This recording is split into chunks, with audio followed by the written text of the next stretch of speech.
Hello, and welcome to Life Matters, the program where we engage life issues with critical thinking and a biblical worldview. Today will be part 2 of our interview with Frank Pavone.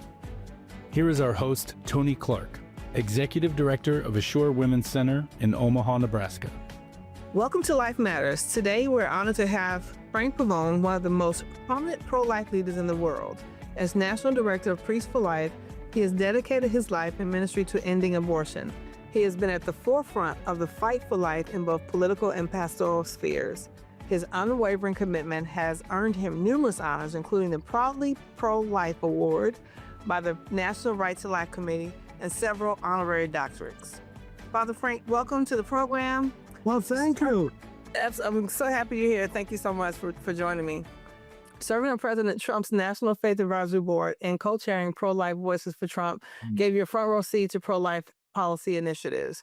What were some of the most impactful efforts you witnessed behind the scenes, and how did that role shape your perspective on political engagement? Again, this continues to be another honor that I have in my life, because now President Trump's people reached out to me, and he established this Office of Faith now in his second term, and I was invited to come for the signing of that executive order. And the most impactful behind the scenes, I mean, we can all see above the scenes. We should all become more familiar with all the wonderful things he's doing for faith and religious freedom. Nobody's done more, and his accomplishments are out there for us to learn about. But behind the scenes, you know what's been most impactful? The times that we have been able to pray with President Trump. He believes in the power of prayer, and he always did, but he always believes it now even more when he experienced that near assassination. And, he has some statues of angels in his Oval Office, and he pointed to them when he signed the declaration or the executive order, I should say, establishing the Office of Faith. He pointed out to those in the room, the angels. And he said, "See?" He says, "The angels protect us, right? I need that protection." And to see his just genuine, when the cameras are off, he's not giving a press conference or anything. He doesn't speak a lot about his faith in public, although he has more since that attempted assassination. But the fact of the matter is, in those private moments, just off the cuff, very natural, very, very normal, he shows he really believes in the Lord and saving power. And that should give us confidence. Good. Thank you for sharing that. I would love to be in a room to be a fly on the wall in one of those meetings. So the recent reversal of Roe v. Wade was a historical moment for the pro-life movement, and your work has been recognized as a key factor in that victory. From your perspective, what were the most significant events that led up to that decision, and what steps must be taken out to protect life in a post-Roe America? Some of the significant steps that led to that were, and so many citizens, including our listeners, were involved in previous presidential elections. The vote was motivated by the Supreme Court possibility of changing it. In other words, when people vote I remember being active like 20 years ago in the election and re-election of George W. Bush, for example. Now, George W. Bush gave us some of the justices that reversed Roe v. Wade, as of course did President Trump. And we knew in those presidential elections way back 2 decades ago that the change that could happen on the Supreme Court, because the president nominates those justices, is something that we had to take into account for our vote. Do we want the Supreme Court changing in a pro-life direction or in a more pro-abortion direction? That was the issue for a lot of voters in the election of George W. Bush and in the election of President Trump. A lot of voters said, we know there are going to be vacancies, and it's going to go one way or the other. And that's going to not just 4 years, but 40 years. So there was that. And then there was, we shouldn't be surprised that Roe v. Wade was reversed, because it was so weak right from the beginning. The amazing thing is that it lasted that long, 49 years. Yes. But it was very weak right from the start. I knew the Jane Roe of Roe v. Wade. In fact, I brought her into the Catholic Church. And Norma McCorvey always said, Roe is not going to last. And she knew that it would ultimately be reversed. She didn't live to see that day, but from heaven, of course. But the point is that the work now to be done, the reversal of Roe v. Wade has leveled the playing field. In other words, under Roe, the people of a pro-life state like Nebraska, for example, and of course, Nebraska did end up in the Supreme Court with the law against partial birth abortion. Remember that battle back in there was a 2000 case, the Stenberg case, and so what we saw by that was that the people of a state and their governor could agree that they want to protect the unborn, at least in some ways, and the court would come in and strike it down. Why? Because of some invented, mythical constitutional right to abortion, which really never existed. The court was getting in the way of the will of the people.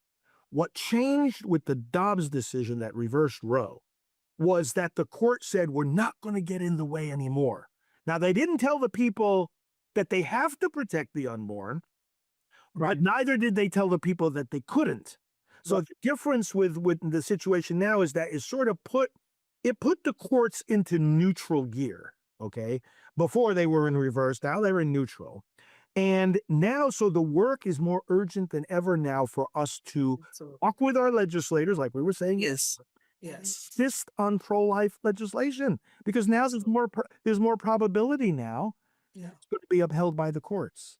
Yeah, I think after Roe fell, there was a lot of confusion that, we're done. And no, the work is just starting. There's still so much left to be done. Absolutely. Yeah. We have to actually restore that protection now. The court got out of our way. Now we've got to run onto the field and do it. Yes, absolutely. So, Father Frank, in your book, Ending Abortion, Not Just Fighting It, you emphasize the need for strategic action rather than endless debate. What are the most effective action-driven ways that the average person, can make a real impact in their community? Start by thinking of it this way, one-on-one. If somebody told you that they were thinking about having an abortion, or they said they had a friend thinking about that, or maybe a relative comes to you, what are you going to say to them? Where are you going to send them? And knowing things like that little website I mentioned before, pregnancycenters.org, just knowing that can save someone's life, because you need to be ready to stop an abortion. We all have to work together to stop abortion overall, right? But can you stop the abortion that might happen to someone you know when they come to you and tell you that they have a problem? So the knowing those simple facts, where do I send this person? Or have you been to maybe the local pregnancy center? Get involved in some way. So, for example, going to the local pregnancy center, seeing if they need some help, praying in front of an abortion facility. Maybe your church is going out for some of these prayer vigils. Do something. Watch a pro-life video. We've got all kinds of videos on our channels, and doing any one of these things is going to light a fire in you. And it's going to give you pieces of information that are going to open up entire vistas of action and learning. And that's how we get involved, little by little, step by step. Stay engaged. Make sure you're on getting some kind of pro-life information. Again, we send out emails, many other good pro-life. And that's how you get started. That's good. You mentioned just even knowing pregnancy centers and knowing how to find one. Quite often I'll get a phone call from someone that says, hey, there's a girl that's pregnant and I don't know what to do. And I just tell them, hey, get her to make an appointment with the Shore. If you can just do that, if you have a phone number for or a website, the pregnancycenters.org, that you can reach out and send that young lady to that pregnancy center. That's what we do. That's why we're here. We're here. You don't have to know all the answers. You just need to know how to get her the information or the help that she needs. That's right. So I'm glad you said that. We're the bridge. Yeah, absolutely. So now opposition to pro-life advocacy is stronger than ever, and you have personally faced intense persecution for your stance, including being dismissed from the priesthood in 2022. How have you remained steadfast through these challenges, and what encouragement do you have for others who face backlash for standing for life? First of all, expect it. A lot of people have difficulty dealing with backlash because it's a surprise to them. No, it shouldn't be a surprise. Jesus promised that if you do the right thing, you're going to face persecution, sometimes from the most unlikely of places. Okay, that's number one. Number two, I always say to people, if you're getting pushback, if you're getting opposition and persecution and criticism, Of course, the first thing we have to do in all humility is examine our conscience. Did I do something wrong? But don't, I'm not saying start to fall into self-doubt. I'm just saying do a little examination of conscience and see whether there's something, maybe you were misunderstood, maybe you can fix the situation but a lot of times, and sometimes that will be the case, but a lot of times the persecution is coming because that is what the person who's coming against you wants to do, and they're not going to listen to you. They're not going to listen to reason. They're not going to listen to anything. So how do you do going in that situation? The battle is in the mind of the enemy. Now, that's a principle of warfare. The battle is in the mind of the enemy. Your enemy wants you to be distracted from the work that God has given you to do. So don't give them any more attention than they deserve.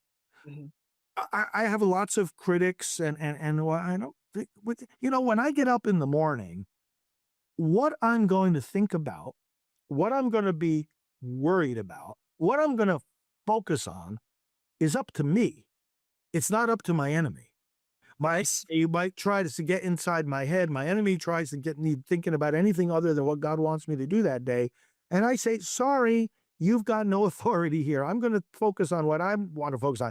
And then the final piece of the puzzle is, do you know what it is that is God's mission for you? Because if you do know, and if you stay faithful to that, and again, stay humble, always examine yourself, make sure you're pure, your intentions and motives are pure, and we're all sinners, we all mess things up, be able to admit that.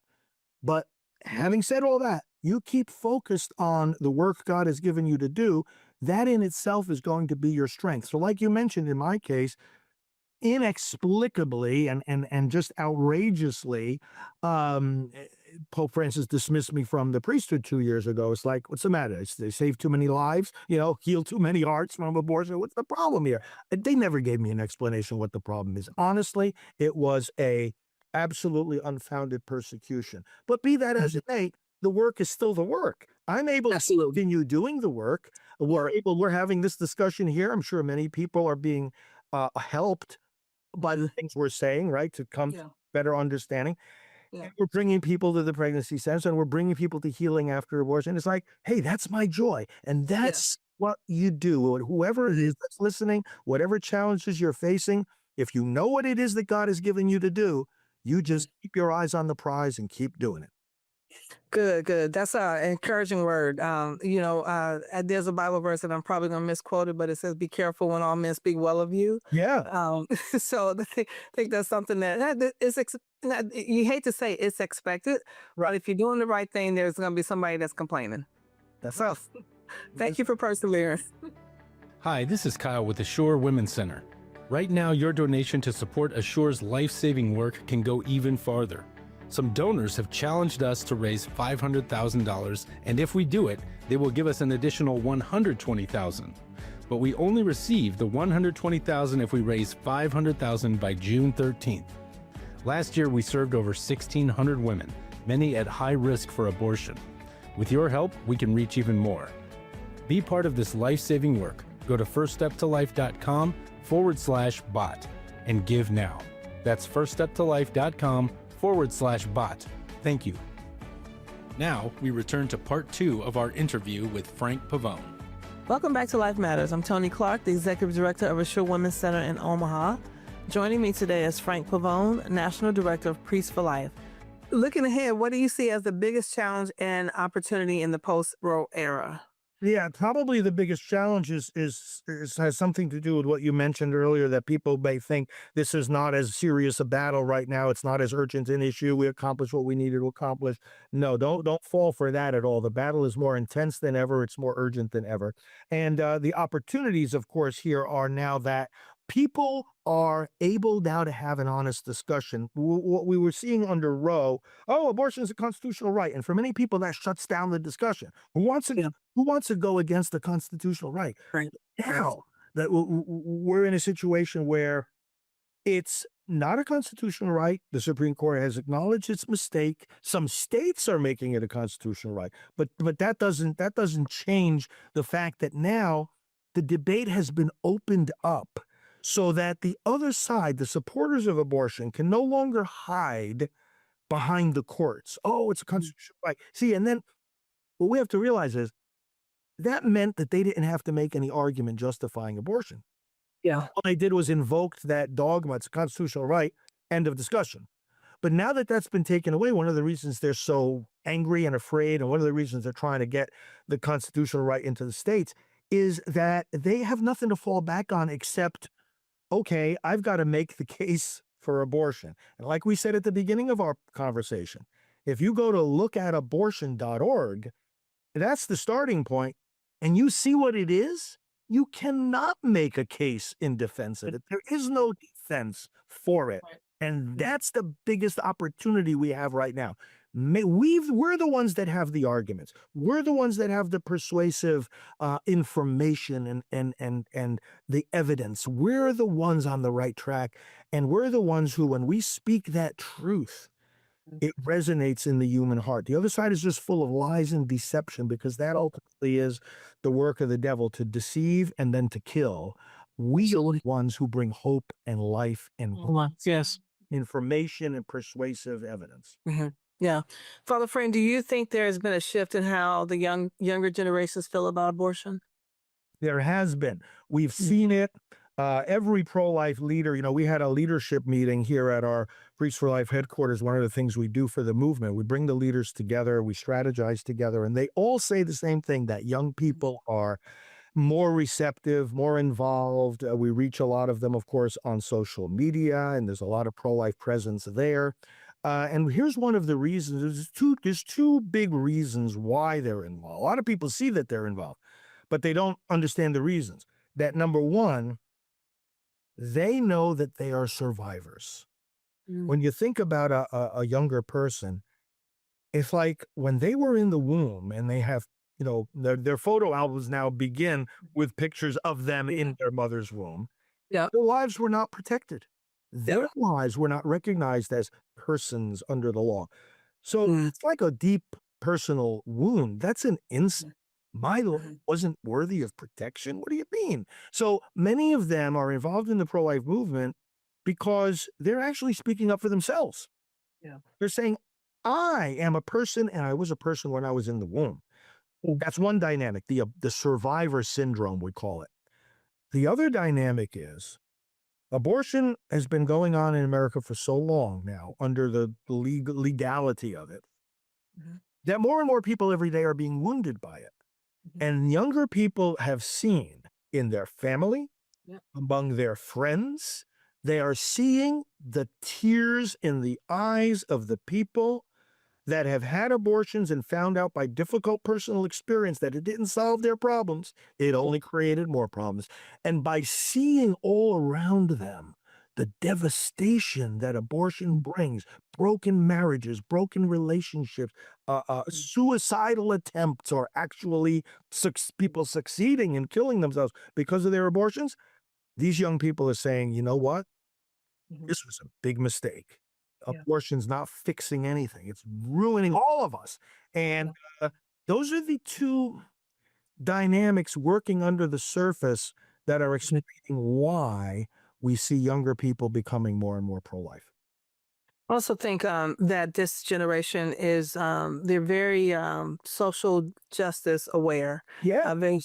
And I think that's where we as parents have the responsibility to talk to our kids about those things, because they're concerned about everything. And if they don't know about life, or if they're not hearing stories of life or the value of life, they could easily be swayed to be pro-choice because that's what they hear. So we're doing our jobs as parents, as grandparents, as church members, siblings, or whatever. If we're doing our job talking about life and helping them see the value of life, they will become strong life supporters. And they're also, like the rest of us, they're sick and tired of the indoctrination Yes. in insanity that we have seen, especially over these recent years, these 4 or 5 years. It's nonsense that a man is not a man, a woman is not a woman. I think that we have gotten to that point because for 50 years we've been saying a baby's not a baby. I mean, isn't that the same insanity? You're going to deny the biological truth, right? Yes, a man is a man. You can't change into a woman. A woman is a woman, and a baby is a baby. And I think our younger people are, perhaps more than anyone, realizing, wow, have we been fed a bunch of lies? And when they start rebelling against this transgender ideology, and some of them have been faced with it in their schools, have been trying to shove it down their throat. When they rebel against the transgender ideology and insanity, it's not so far away then from rebelling against the abortion insanity. Because you know what? It's part of the same insanity. In popular culture, have you seen a shift in how people perceive or talk about abortion? There have been a number of shifts. First of all, there's an overall lack of willingness to talk about it at all, and one of the reasons is that it is painful. It's painful to talk about. But as more and more people come to healing, which is one of the big works that we've been involved in, there is somewhat of a shift where there's a little bit more willingness to say, hey, yeah, let's be honest about abortion and about our feelings towards it and so forth. The other thing that has shifted is that, we saw in the last election, the Democrat Party tried to make abortion a front and center issue. And I think that they really overplayed their hand by trying to make it sound, oh, this is so wonderful, we're going to use it as a banner, reproductive choice and freedom. First of all, it didn't win them an election victory. They lost terribly in the elections on so many levels, but which shows abortion is not a winning issue.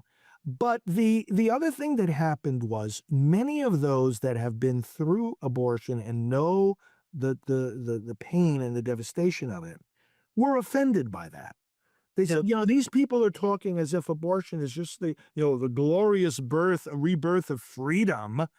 Do they have no idea about my pain? Do they have no idea about the burden of grief that I have lived under because of my abortion? And it made maybe people feel a lot more disconnected. So I think that the rhetoric about abortion that makes it just such a just a political tool, people have started to turn against that. I totally agree. I totally agree.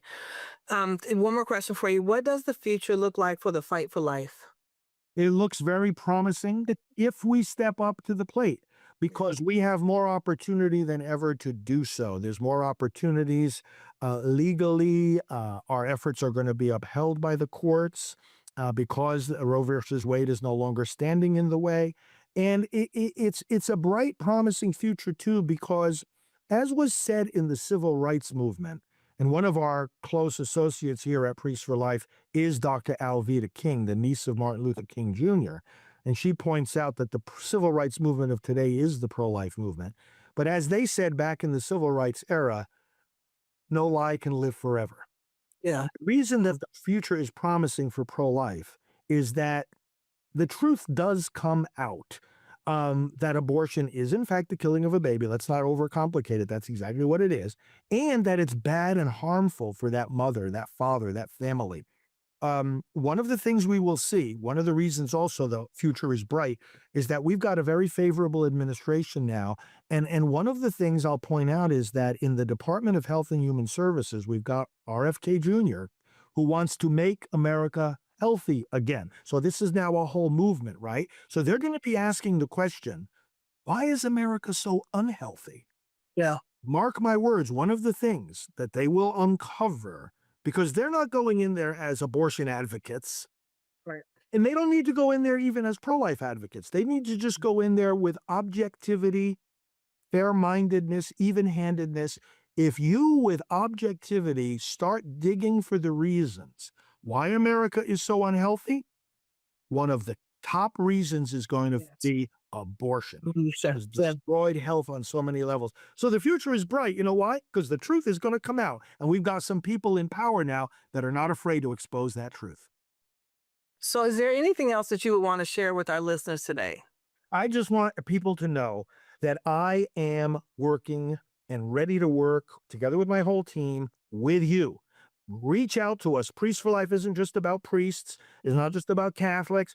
Priests for Life is ready to help you with all your pro-life activities, the kind of things we talked about, whether it's helping the churches, the pregnancy centers, the healing after abortion, the politics, the legislation, or just having a conversation on social media with somebody about this, we have got so many resources that you will find a treasure trove, and we want you to take advantage of that. So connect with me on social media. I'm at FR Frank Pavone.